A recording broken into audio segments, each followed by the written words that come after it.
Range script loaded, you can now press escape, select, choose slot, and pick your aircraft.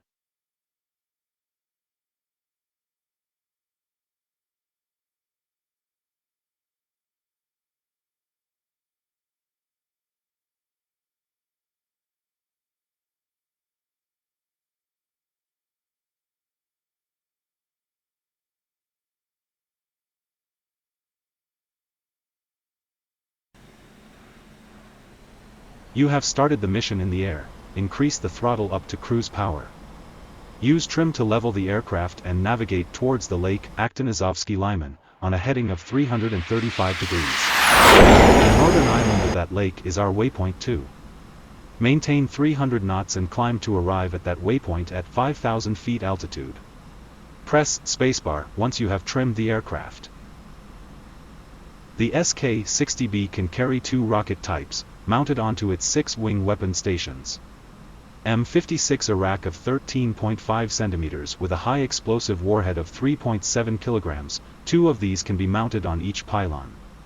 M49/56 PVRAK of 14.5 cm with a high explosive anti-tank warhead, for anti-tank use, as these are heavier, only 1 per pylon can be mounted. For this training mission we will practice the use of the high explosive rockets, so that 12 rockets can be fitted, allowing for more practice time. We will use a weapons range located north of Anapa, that uses a script which will allow you to gauge your shooting accuracy. You will have to fire your rockets onto the target circle located on the north side of the range. Perform several passes firing them in pairs. You can make as many passes as you want, while you still have rockets left. Perform the passes on a west to east general direction, so that the mission logic can keep track of them. You can access the attack statistics at any time, by calling up the F10 option of the communications menu.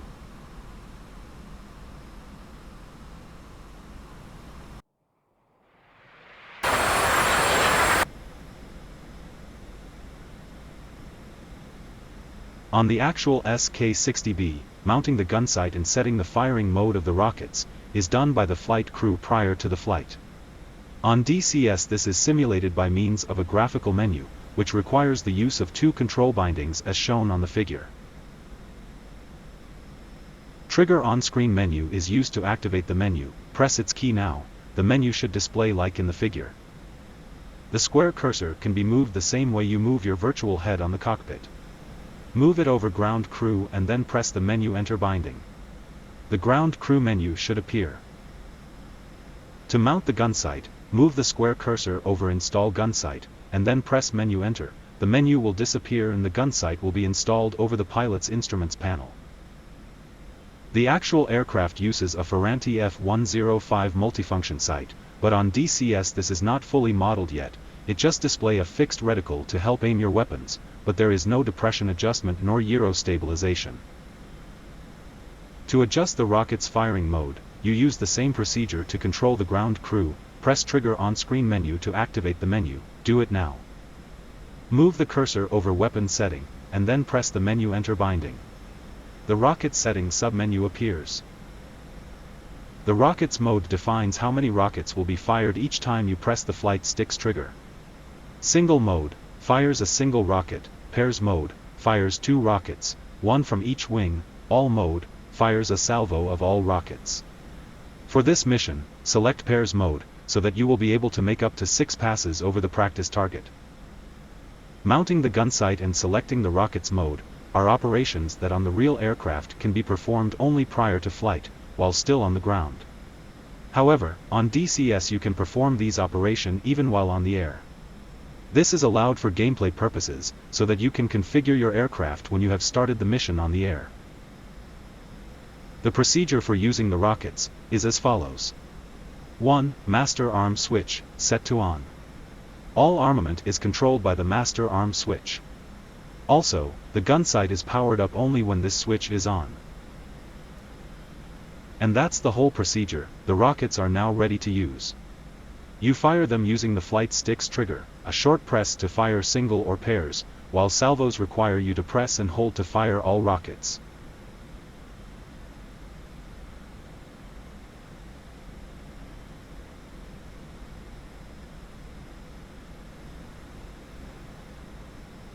On a true combat mission you would approach the target at very low altitude, and when closer to it you would perform a pop-up maneuver to climb sharply, locate the target and then attack it on a dive.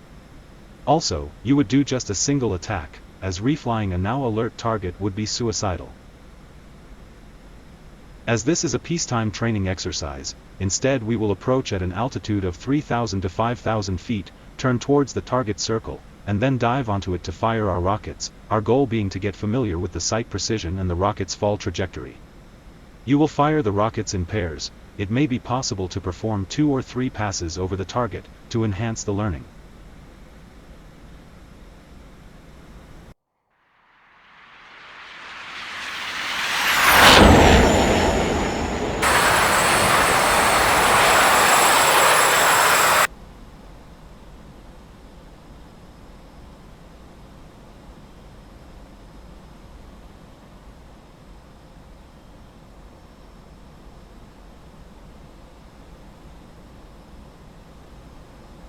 Up ahead is the lake Saab Sk. The northern island of that lake is our waypoint 2, adjust your heading to overfly it.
We have reached waypoint 2, turn right to enter the weapons range on a 90-degree heading.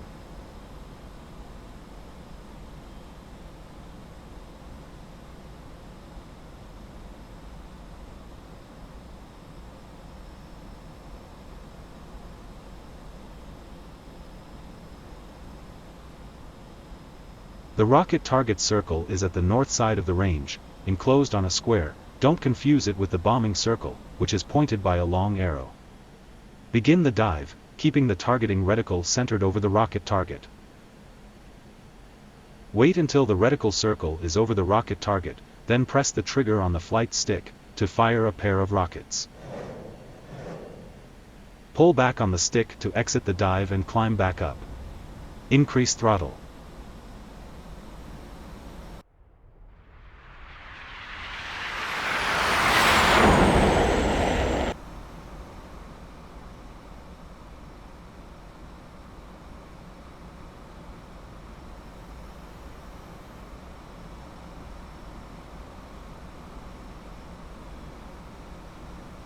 Start climbing back to at least 3,000 feet, before attempting another pass.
Pull back on the stick to exit the dive and climb back up. Increase throttle.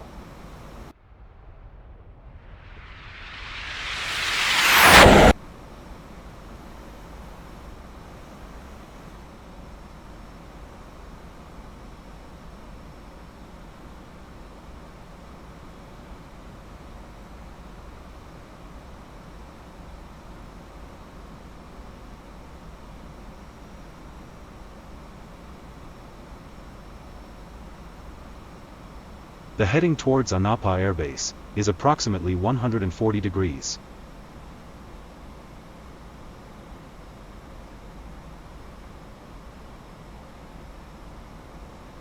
You can check your range results by pressing / to bring up the communications menu.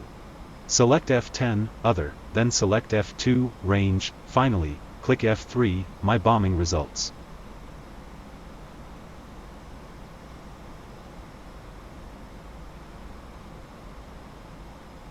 Deactivate the armament with this simple procedure. Master Arms switch, set to off.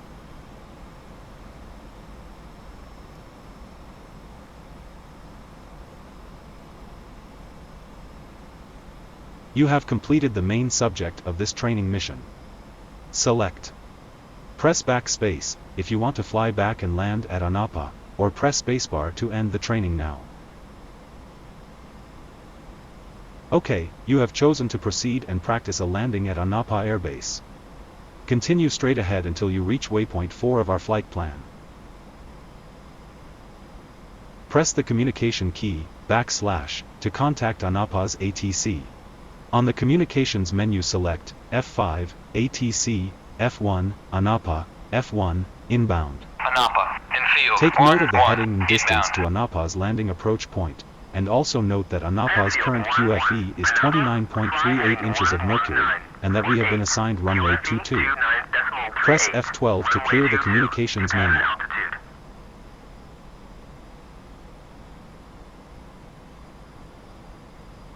ATC reported the QFE using inches of mercury, but our altimeter uses hectopascals. Convert by multiplying the inches by 33.864. On this case, for 29.38 inches, the corresponding hectopascals is 995. Turn the baro knob until the air pressure reads 995 hectopascals. On this way, our altimeter will read AGL altitude at Anapa.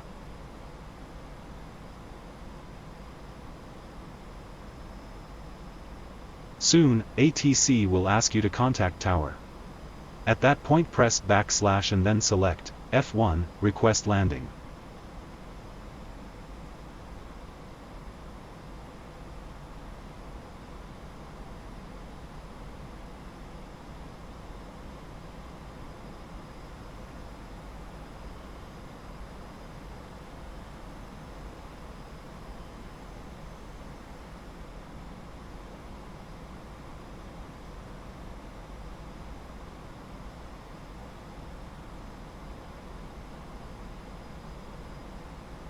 You have reached waypoint 4. Turn right, towards Anapa. The runway heading is 215 degrees. Reduce speed and altitude. Once under 200 knots, deploy the landing gear and set flaps to their mid-position. Check the F10 map to confirm there is no other air traffic near the runway. Perform a visual landing. As you decelerate below 200 knots, lower landing gear and extend flaps to takeoff position. Add power to keep speed at no less than 160 knots.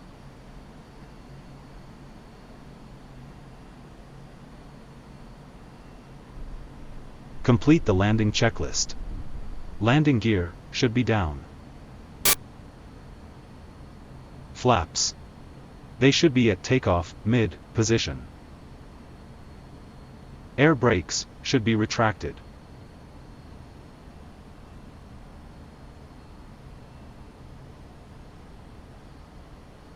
Taxi landing light, set to landing.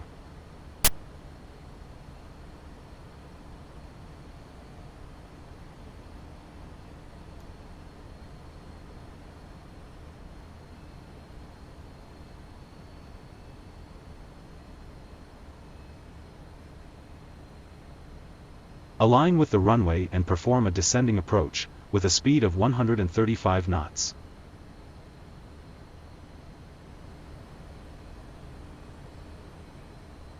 Enfield 1-1, Anapa, check landing gear, runway 22.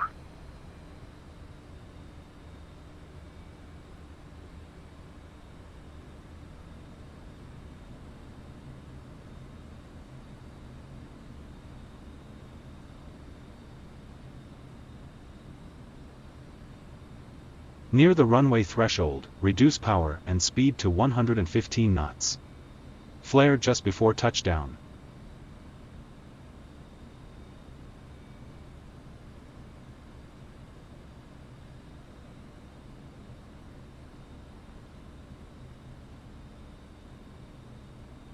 Touchdown. Keep the aircraft's nose up, after the main gear has touched ground, to use aerodynamic braking as much as possible. Once the nose wheel is on the ground, apply wheel brakes while keeping the aircraft aligned on the runway. Below 60 knots, you may enable nosewheel steering, by pressing the S key toggle. Proceed forward and take the first runway exit to the right.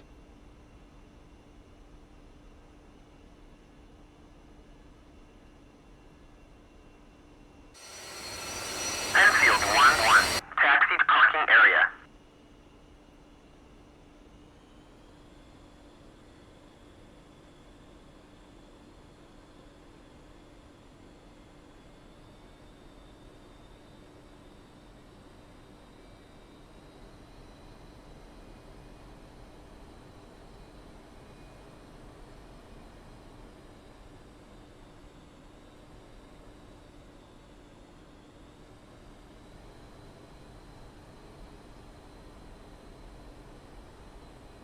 Well done, you may now select.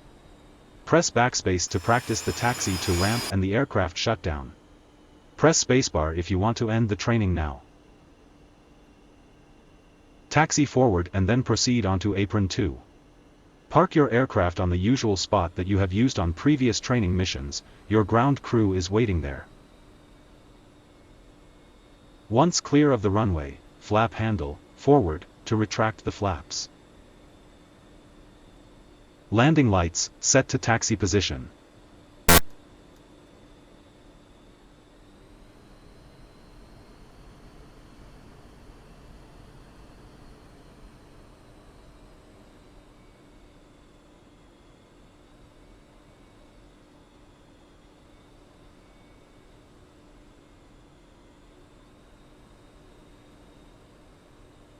Good, you are now on apron 2. Taxi to your spot and park your aircraft facing the runway, as shown on the diagram.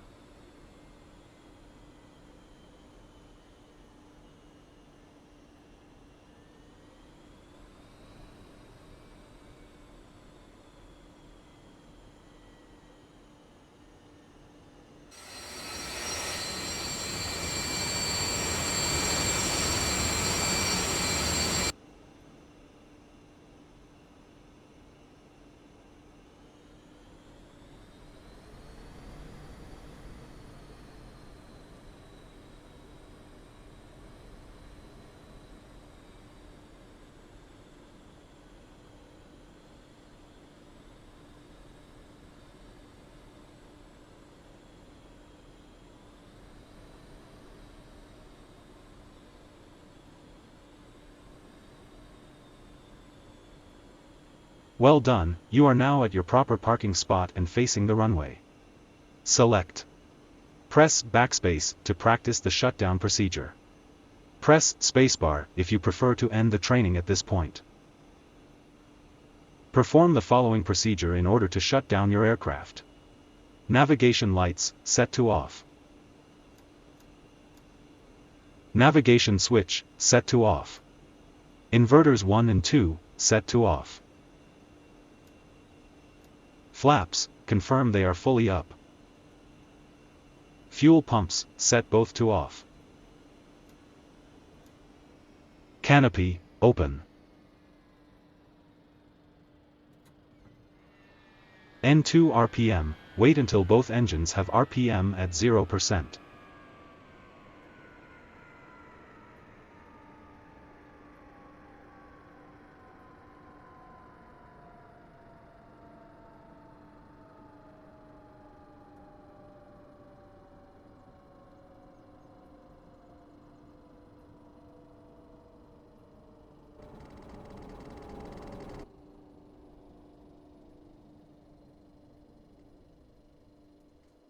Master switch, set to off. This concludes the shutdown procedure. You have successfully performed your rockets training at the weapons range, and in addition have landed safely at Anapa, taxied to the ramp, and performed a proper aircraft shutdown. Good job, you have successfully completed this training mission. Press spacebar to exit the training.